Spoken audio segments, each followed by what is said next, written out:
Today I'm going to show you how to do an inspection for mold. This video is part 1 of 4, and this one deals with the exterior. One of the first places you want to look is on your roof. What we're looking for is any missing shingles, any penetrations, anything that can cause any kind of water intrusion. Next, you want to check your gutters and downspouts. You want to make sure that these are intact and they're operating properly. The downspout should drain away from the home and not pond water at the base. When inspecting the gutters, one thing to look for is to make sure they're not clogged with any leaves or any kind of debris. Quick note, I wouldn't do it like this if I were you. Also check to make sure they're secure to the building and they're not pitched backwards. Check the downspouts to make sure all the pieces are intact and they're not loose or missing. The next area you want to look is for the roof flashing, the drip edges and all those items. You want to make sure they're intact. If they're missing, promptly get them replaced. When you're inspecting the roof, another area to check is in the attic. You want to look for any roof leaks, any kind of water damage or mold growth. You do not want to end up in a situation like this.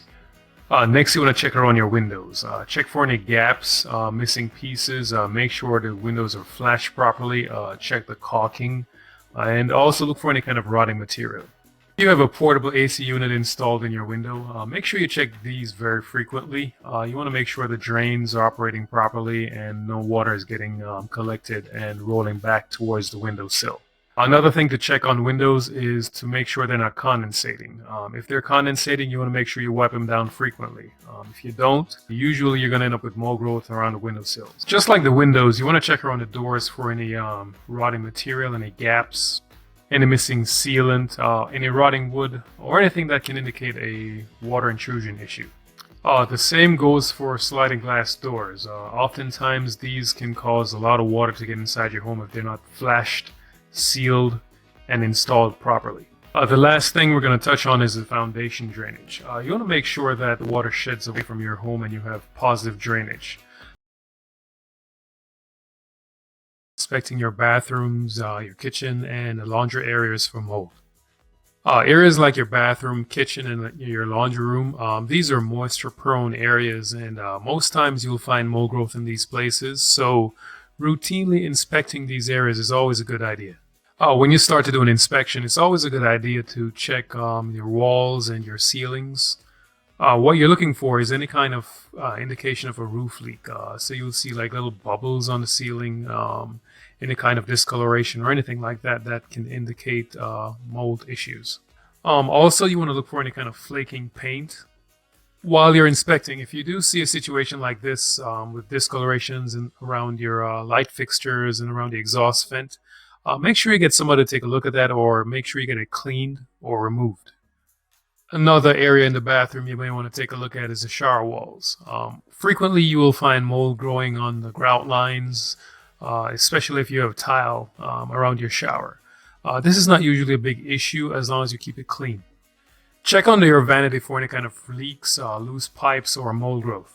If you're inspecting and you smell like a foul, musty odor, it's probably time to take a look behind the vanity or any other moisture-prone areas, because you could have a growth that you can't see, but it's there. An example of this is if you're doing an inspection and you open the vanity and you smell a whiff of mold and you can't see any, probably it's because it's behind the vanity itself. At this point, you may want to have somebody with some experience to take a look at it to see if you do have mold growing on the back of your vanity.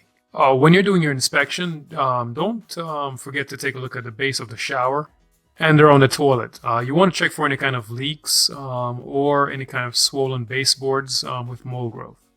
Leaking toilets is a big issue, and especially if you're on the second floor in a wooden structure, this could become a very expensive repair. The next area we're going to talk about is in the kitchen. This one's pretty simple. The main place you want to take a look at is over the kitchen sink to make sure there are no leaks. Just like the bathroom, you want to check underneath the sinks for any kind of leaks. Usually if there's a leak in this area, you can tell because there's a staining or discoloration, or you'll see mold growing on the base of the cabinet. Again, the trick here is to make sure you take care of the moisture issue, because you may end up with a situation like this. An area often overlooked is behind the refrigerator where the ice maker line connects to the fridge. Check this to make sure there are no leaks. The base of a dishwashing unit is also another location where leaks often occur. You may want to check those to make sure there are no swelling baseboards or foul smells coming from that area. The final area we're going to touch on in this video is your laundry room. One of the big issues with laundry rooms are that people like to store wet clothes in these areas, and just remember, moisture is what produces mold, so you end up having a smelly laundry room and no one wants that. Aside from that, the quick inspection you want to do in this area, just take a look at the dryer vent connection to make sure it's connected. These units produce a lot of moisture when they're drying clothes. You want to make sure that is vented to the exterior of the home. Take a look at the standpipe location where the water discharges into the sewer system. This is the area where mold growth will occur if there's a leak. Also around the supply lines, check those areas as well for any kind of visible mold growth. When it comes to walls, especially the walls on the exterior of your home, it's very important to inspect these areas frequently. You want to look for any kind of wet spots or soft areas in the drywall. Look for any dark spots at the base of the wall or anything that looks suspicious. Here's a situation where mold is growing on a wall in a closet. You want to check along your baseboards because if there's a water intrusion issue, usually the water will come in under the bottom plate and you will have a situation like this where mold begins to grow on the inside of the home. Then you'll end up with a situation like this inside your walls.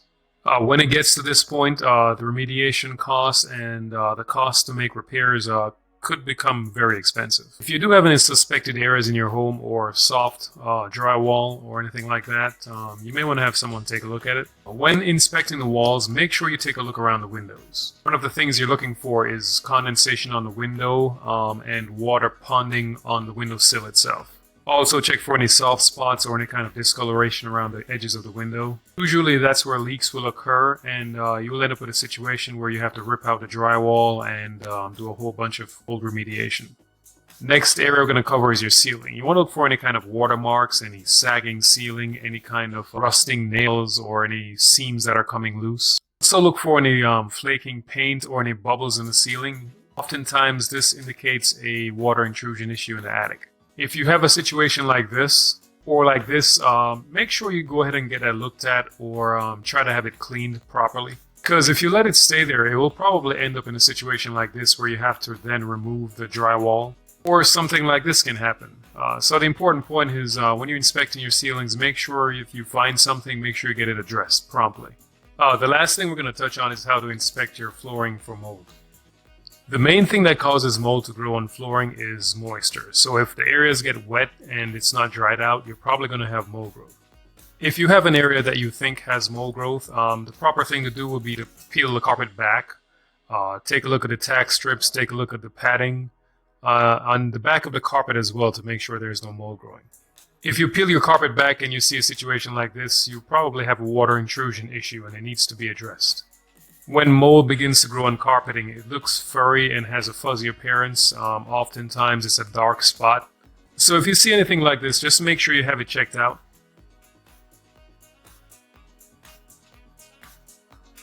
The last place you want to look is under your aerial rugs. Usually if the rugs stay wet for a long period of time and it's on hardwood floor, mold can begin to grow in these areas. So you want to take a look at those frequently.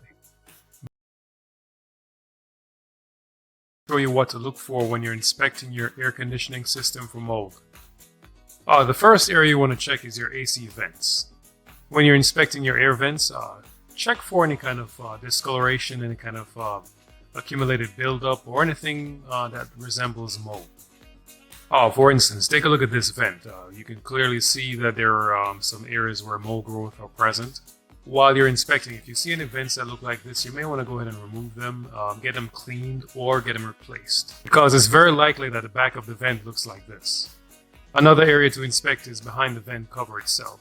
You want to look in here for any kind of mold growth. The inside of this area should be clean and free from any kind of buildup or any kind of wet spots. If you're able to, take a look inside the air ducts themselves to see if you see any kind of mold. Most likely the air ducts may have some dust or some kind of buildup, but that doesn't necessarily mean that's mold. The next area we're going to talk about is your HVAC closet. This is the location where your air handling unit sits. This is the device that handles all the airflow in your house. You want to check this area to make sure it's clean. Look for any discoloration like what you see here. This mold growth was caused by condensation of the unit. Also, you want to check around the plenum. The plenum is where the air handling unit sits. You want to check for any kind of wet spots, any kind of mold, any kind of discoloration, or swelling material. For instance, if while you're inspecting your air handling unit, you see a situation like this, where water is ponding in the location, you may want to have your unit serviced by a professional. The next area you want to take a look at is in your return air vent. When you're inspecting this area, just remove the filter and take a look behind it. You want to make sure that this area is clean. Look for any kind of wet material, any mold growth, anything that looks like discoloration or has any kind of foul smell. If you open your return air vent and you see a situation like this, you probably have a mold issue that needs to be addressed. The last thing we're going to take a look at is your AC coils. This is usually handled by professionals. If you're not familiar with an air conditioning system, you probably don't want to go messing around with this area. If you are familiar with the system, you want to take a look at the AC coils to see if they have any buildup, if there's any water collecting in the drain pan. You want to make sure that that is addressed. If you have foul or musty odors coming through the vents in your home, this is usually where the problem will stem from. Basically, that's it. Those are some of the items you want to look at when you're doing an inspection for mold in your HVAC system.